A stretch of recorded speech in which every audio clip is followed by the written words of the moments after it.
Pleasure to be here today, and I'd like to thank Dr. Ayman Hattab and the organizing committee giving me this opportunity to talk about this rare condition.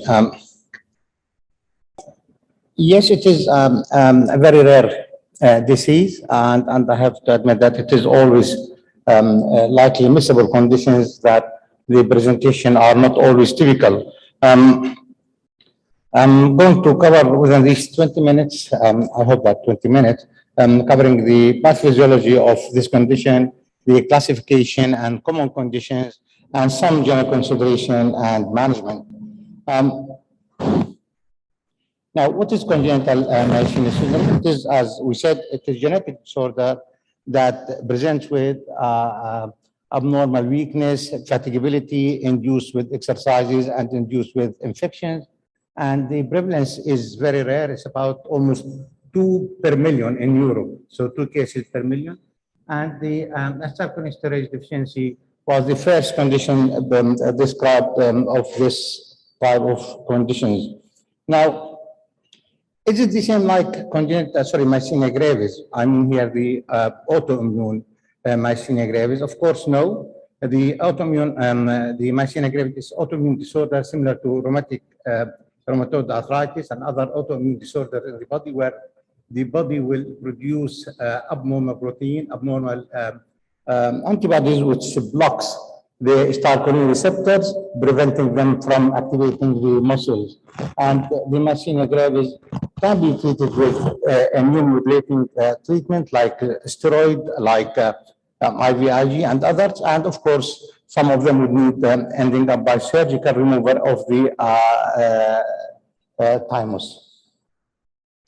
Now, this is the basic anatomy of the neuromuscular junction. You could see that the nerve terminal coming to near to the muscle fibers, and it's connected to it.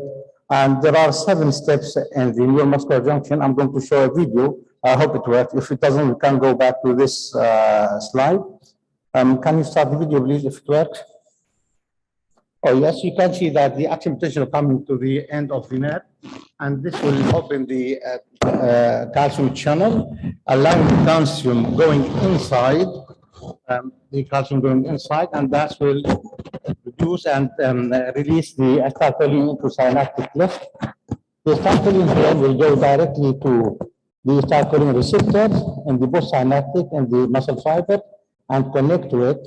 And with this connection, thank you. And with this connection, we will have the opening of the gate and influx of the sodium ion going inside the cells. And with this sodium going inside, and of course, sometimes at the same time, potassium going out, we will create an action potential throughout the membrane. And then after that, the acetylcholinesterase in the synaptic cleft will come to pick up this acetylcholine, split them to choline and acetic acid, and then reuptake of the choline into the nerve terminal. They will be taken aside to be reused to join again to acetic acid and to form the acetylcholine again to be put in the vesicles to be ready to be released again. So this is how it works. Now, these slides are, I put them just in case if the video doesn't work to explain. Now, and as you can see that this is again is the neuromuscular junction. This is the terminal, the nerve terminal. This is the synaptic cleft. And we've got these receptors, the acetylcholine receptors, and we do have many other proteins which are exactly working similar to acetylcholine receptors to move, to receive the message and to stabilize the membrane of the muscle fibers. For example, here I have mentioned here, rhabdin, and there are other proteins like MuSK, LP4, LRP4, arginine, and DOX7. I will talk about this later on. Now, congenital myasthenic syndrome, as I said, congenital disorders inherited as either autosomal recessive or autosomal dominant, and they are recognized first time in 1970s and early 1980s.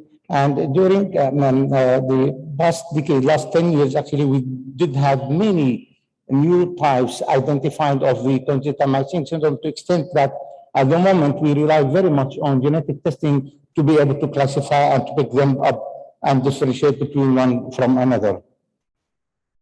And the classification, it's widely accepted that now we classify them as presynaptic, the nerve terminal, and then the synaptic cleft, the gap, and then the postsynaptic area. And this is, again, I'm showing the same picture. This is the neuromuscular junction. We've got the terminal here, nerve terminal, the presynaptic. We've got the vesicles, we've got the acetylcholine, and we've got the synaptic cleft here, which contains mainly the acetylcholinesterase, and then the postsynaptic, which mainly contains the acetylcholine receptors. As the frequency of identifying, it's actually most of the cases, 31% of them identified a problem with the acetylcholine receptors, and mostly defects in epsilon unit. I'm going to explain about these units later, and about 20% of each of rhabsin and DOX7.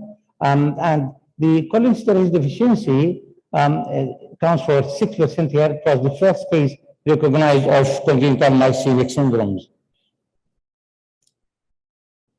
Now, the diagnostic clues for congenital myasthenia, of course, like any type of myasthenia, the weakness, fatigability of limbs, especially induced by exercises, the pulpar muscles weakness, swallowing difficulties. Usually, they are of early onset, since the natal period or early in life. Many, I have said that most of congenital myasthenic syndrome present early in the first 2 years of life, but many cases also do present later in childhood, and even some cases presented in adult. And we have a positive family history. If there is positive family history, because it's genetic disorder, that would be another clue for diagnosis. In neurophysiology testing, that the repetitive nerve stimulation and single fiber EMG studies also can indicate the myasthenia gravis, myasthenia syndrome, and response to anticholinesterase. And this is not a must, because actually, I have to admit, I'll show you later that some of the cases might get worsened with anti-acetylcholinesterase treatment. And absence of course, the antibodies for acetylcholine receptors, the MOSC and voltage-gated calcium channel, to differentiate from the autoimmune myasthenia. Difficulties come that some of cases, as I mentioned, that they might present later in life. And some of them do not respond to anticholinesterase, and in fact, some of them might get worse. Sometimes it's some recessive condition. We've got one index cases in the family, so we don't have many other patients affected. And we have episodic symptoms that the child might have a symptom associated with viral or infection, which sometimes from 1 year to year seen by different consultants are not accumulating the experience of this diagnosis. And then no ophthalmoplegia or cranial involvement sometimes, and the decrement, which is a sign of myasthenia gravis of the neuromuscular junction, could not be shown unless the muscle is affected. So in affected muscle, they might not show this decrementation, and sometimes also might be intermittent. And most often in these cases, when we got to that problem, we misdiagnose them with congenital myopathy or seronegative myasthenia gravis.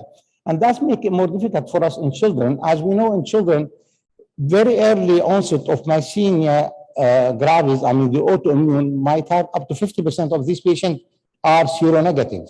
And it is challenging to confirm which of which.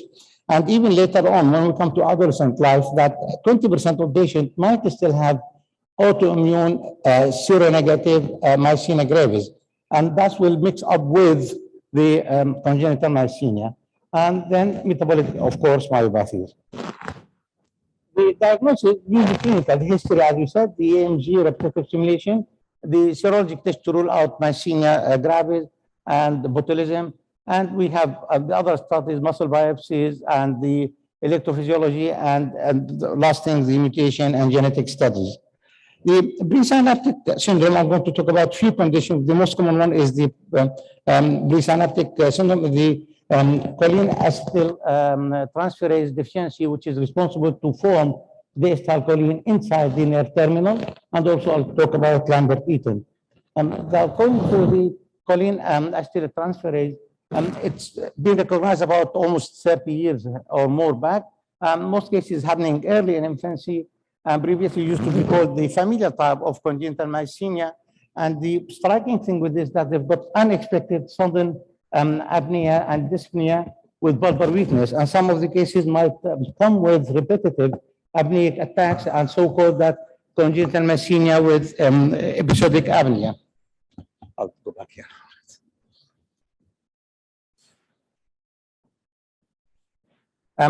This condition, some of the patients might present early in neonatal period with severe hypotonia, pulmonary and respiratory weakness at birth, might requiring ventilator.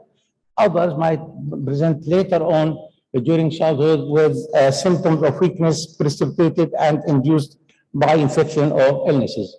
At the age of 10 years, most of symptoms become less severe, and there is no loss of the muscle bulk and no permanent myopathy. And there is a clear differentiation, different severity between the relatives affected with the same condition. Some of them might be severely affected, some of them mildly affected. These are two patients affected with the same condition. This patient has got bilateral ptosis, but she looks fine, but this child has got severe ptosis, facial dysplasia, we got tracheostomy, and also we got gastrostomy with tube for feeding. So it could be severe cases, some of the cases could be milder. Now, the electrophysiology, we have significant decremental response and weak muscle with the repetitive stimulation. Single fiber EMG will show the same thing. Weakness usually induced with exercises and repetitive stimulation. And the decrement can be corrected by giving the penicillin test, the hydrophonium hydrochloride. The study showed that it is usually impaired vesicular packaging and ACTH synthesis inside the nerve terminal. And there are 4 genes implicated. The most common one is the CHAT1. The treatment, because we have lack of cholinesterase, acetylcholine, the anticholinesterase medication can work well for this condition and help during crisis. And long-term apneic children need to have apnea monitor. For these children, we call them as congenital myasthenia with episodic apnea.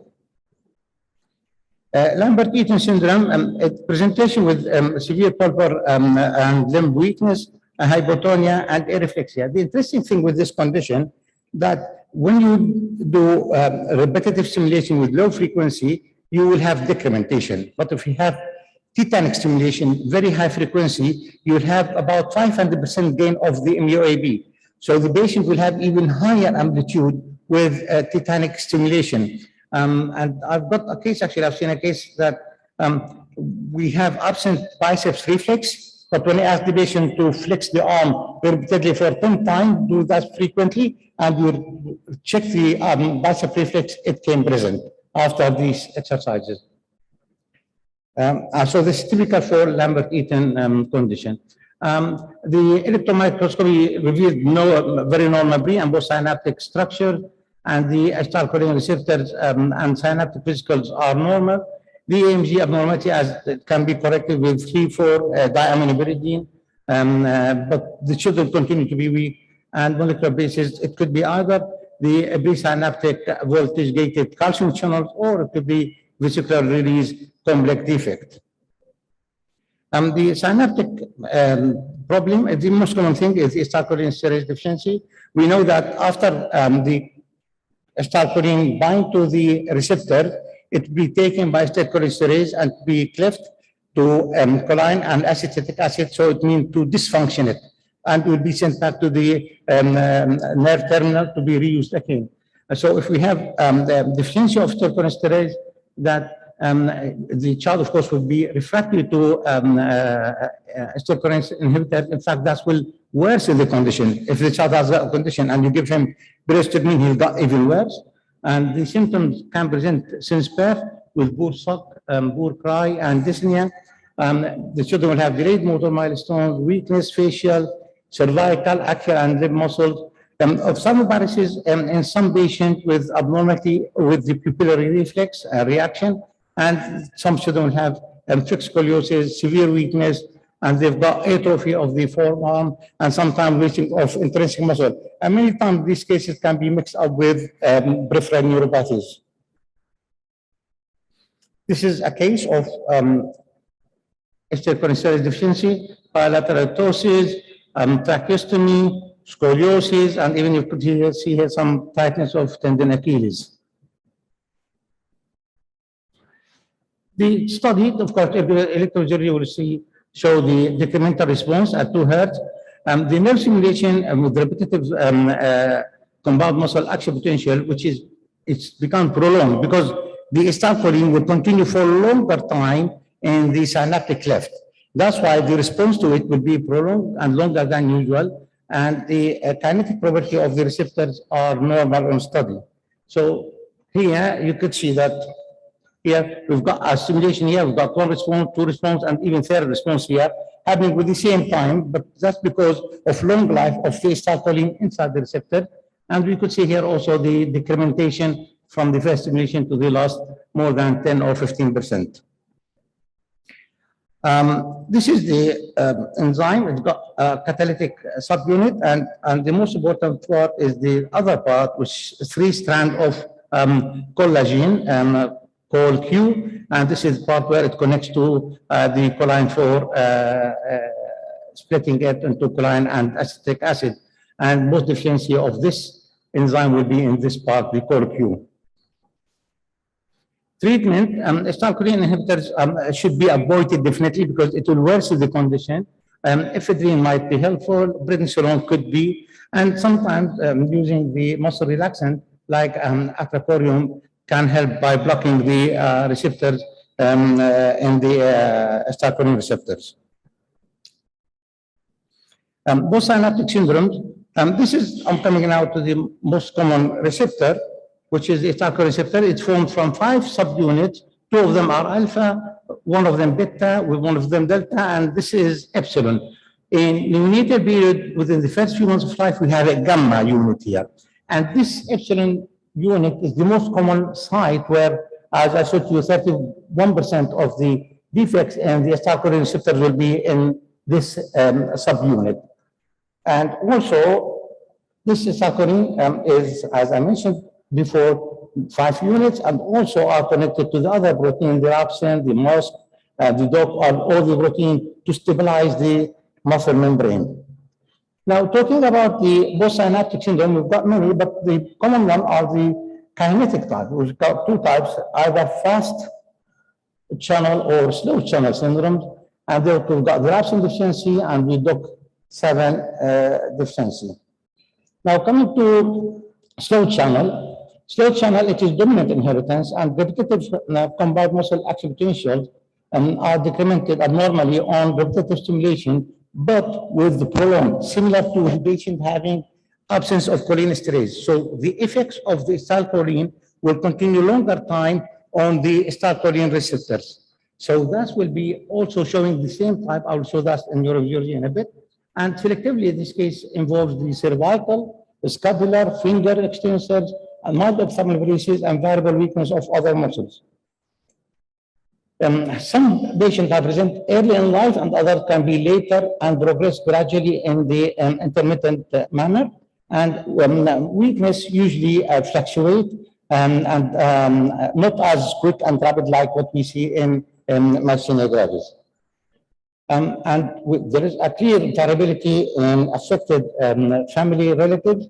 So we have 2 mild cases with 1 severe cases. And again, I'll show you here, you could see that there is more than 1 response with the stimulation because we have the acetylcholine surviving longer in the synapse.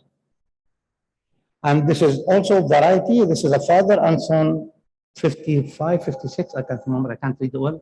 54, sorry, 54, and son who is 29 years old. Father's got one side of ptosis, some wasting of the muscle, but the son has got scoliosis, very bad ptosis, and also wasting of the muscles of both forearms. Again, this is repetitive stimulation, the stimulation. You could see 2 peaks here, and this is the repetitive stimulation, and this is the decrementation. Now, the diagnosis, clinically, it's dominant inheritance, and we have no cholinesterase in the cleft, and we have decremental response. And previous this condition, as I said, being mixed up with peripheral neuropathy, Myasthenia syndrome, and Lambert-Eaton. Treatment, Acetylcholinesterase here is not good because already we have longer life of the acetylcholine, so it's better to avoid it, and it's not to worsen the condition. But the quinidine, 200 milligrams 3 times a day can help, and fluoxetine also can be helpful. The other that, or opposite to that, is the fast channel syndrome, where that the channel will be opening and closing very quickly. And this case, actually, the acetylcholine will work very briefly, and that's why acetylcholinesterase can be helpful and useful in this condition. This is a case of fast channel syndrome. You've got the hypotonia, you've got the big, and you've got facial weakness, you've got bilateral ptosis. And as you could see here, this is the normal time area of the stimulation. What's here with the fast channel happening like this. Diagnosis genetic studies, and again, the treatment combined therapy of acetylcholinesterase, anti-acetylcholinesterase like pyristigmine, neostigmine, and 3,4-diaminoburidine, which can increase the number of the acetylcholine released into the synapse. Rhabsin, it's another protein, and this is interesting protein because it helps to concentrate and linkage of the acetylcholine receptor to the cytoplasm.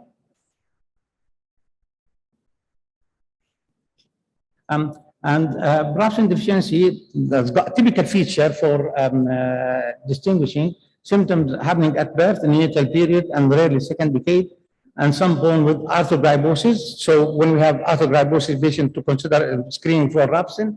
And this is important also, that many of the cases might have motor milestone delay and respiratory compromise, resulting in anoxic encephalopathy at birth. I have a case of a child who diagnosed with severe HIE as a case of cerebral palsy, but the child did have rhabsin deficiency.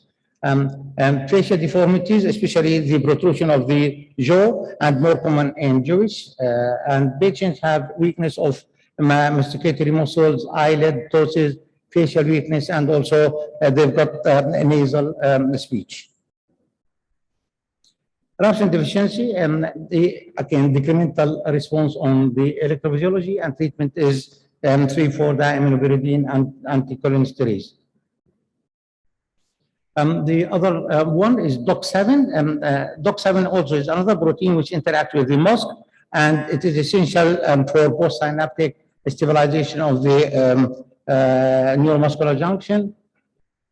And the symptoms for that difficulties in walking, developing after normal motor period, motor development, proximal muscle weakness more than distal, torsion is often present, but extraocular movement are rarely involved. EMG can show the decrementation. There is no benefit of anticholinesterase, and sometimes can worsen the condition, and these children might respond better to ephedrine and Ventolin. There is some other conditions which are partially characterized syndrome, like familial limb girdle, myasthenia, autosomal recessive limb girdle, response to acetylcholinesterase, and EMG show the decrement.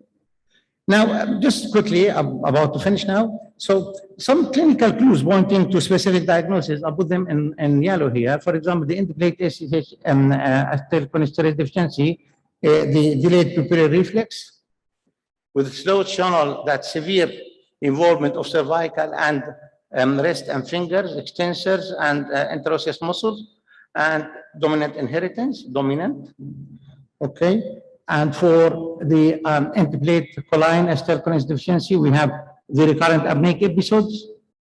And for the rhabsin, we have multiple congenital joint contractures. Even children might present with multi-contractures in the body. And then DOC7, mild ptosis, and normal ocular duction in the majority. Now, just remember for treatment, I put them in red. Please, when you suspect CHAD, which is the cholinesterase deficiency, the presynaptic, acetylcholinesterase not to be given. Acetylcholinesterase deficiency not to be given also. And slow channel syndrome also, the cholinesterase not to be given. And the DOC7 myasthenia, we don't give also cholinesterase because sometimes can worsen the condition.